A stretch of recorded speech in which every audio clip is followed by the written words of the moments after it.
Mendengkur sepertinya sudah menjadi hal yang lumrah saat orang tidur. Namun tahukah kamu bahwa mendengkur justru merupakan gejala gangguan tidur dan bisa berbahaya bagi tubuh? Ketika seseorang mendengkur, jalan udara yang digunakan untuk bernapas terhalang sehingga timbullah suara dengkuran. Untuk lebih jelasnya, yuk simak penjelasan Dr. Sue Rene Spesialis THT dari Firepark Hospital Singapura berikut ini. So is nasal obstruction linked to getting sleep apnea? Okay, so I've put up this picture a bit because it is quite common to see a child with nasal obstruction to sleep with his mouth open. A child, an adult, okay, with nasal obstruction, you actually have to breathe through your mouth, okay? So sometimes the child may snore or he may drool beyond its ears, okay? And is it linked to having sleep apnea? The answer is yes.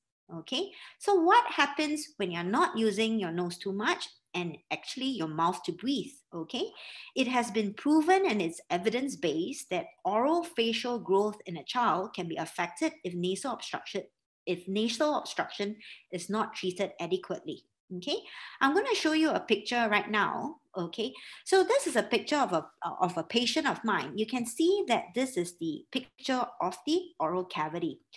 What you can see is a very high arch palate, okay, a very, very crooked teeth. The tongue is actually filling up the whole oral cavity, okay. This is the side view of the tongue. You can see that it is what we call the wavy pattern on the side of the tongue. It is caused by a smaller jaw, okay, for the capacity of the tongue. So this is a very crowded oral pharynx.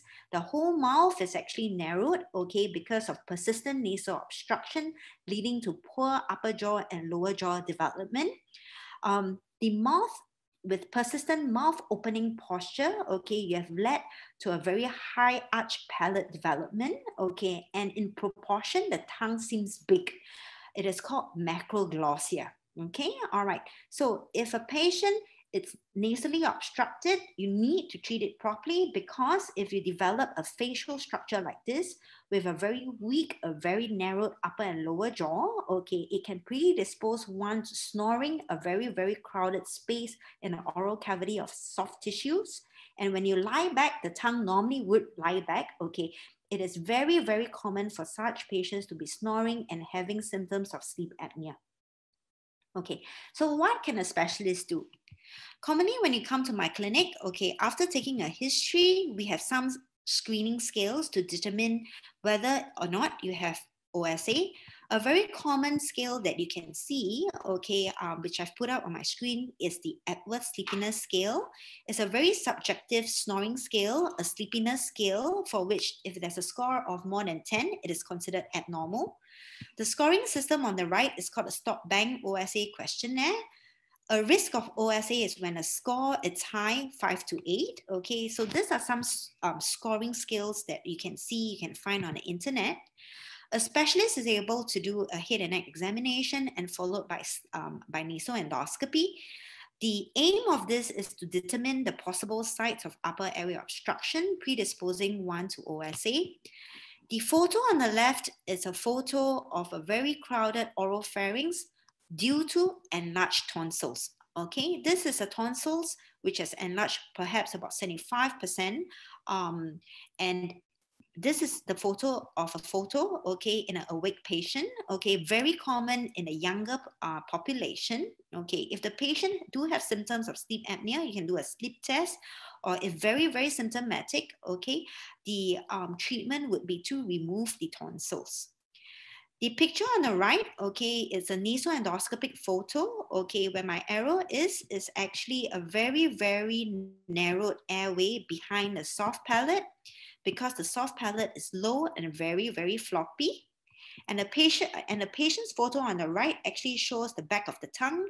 You can see that with a very, very heavy tongue, because the lymphoid tissue, the lingual tonsillar has enlarged and pushing the tongue right back, you can see that the space to the entry of the voice box is quite collapsed. Okay, so these are good candidates for surgery, for sleep apnea surgery, okay?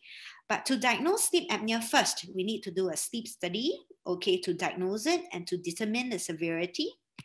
And then we go into OSA management, for which management is actually individualized. Okay, so with a patient with a weight problem, okay, a lot of OSA patients actually have a weight problem, be it in an overweight and morbid obesity range, BMI above 28-30. Okay, firstly, you have to lose weight. Okay, exercise, note your intake and your output.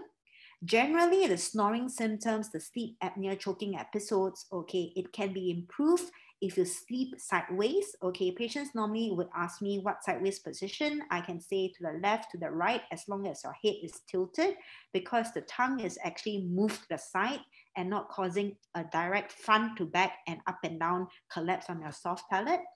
There are some oral exercises called myofunctional therapy, which you can find online to help exercise the tongue. Medical management of reflux, okay, and nasal allergies are important because this reduces the inflammation behind the throat. And devices such as positive airway pressure therapy that can splint the airway, mandibular advancement devices, which actually pulls up the tongue and the jaw. Tongue retaining devices are important to open up the space behind your throat. As for surgery-wise, okay, I would say that it is only successful in very, very good selected patients. Bariatric surgery is good to overall reduce weight if one is morbidly obese. Skeletal framework surgery to expand the whole facial framework, to expand the basket, okay, in relation to the contents, okay, is suitable for patients with a very receded chin, with a very small jaw.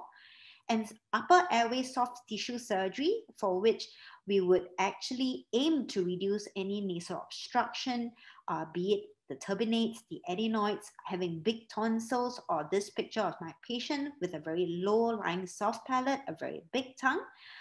This patient has actually tonsillectomy done and a barbed palatal pharyngoplasty, which is a very common procedure for which we put a stitch beneath the mucosal surfaces of the soft palate to strengthen and stiffen the soft palate so that it can withstand the weight of a tongue, and to open it up in the anterior, posterior, and lateral dimensions. Okay, so this brings to the end of my talk. In summary, okay, I would advise you and my patients to see a doctor and get a nasal endoscopy if your nasal obstruction is persistent despite medication, especially if it is unilateral or associated with other ear and neck symptoms. You should also see a doctor to get your sleep evaluated if you suspect that you have OSA, because untreated OSA is linked to many medical conditions. Terima kasih telah menyaksikan video ini, dan jangan lewatkan video menarik lainnya dari channel Tkon TV. Sampai jumpa di video selanjutnya. Stay healthy with Tkon TV.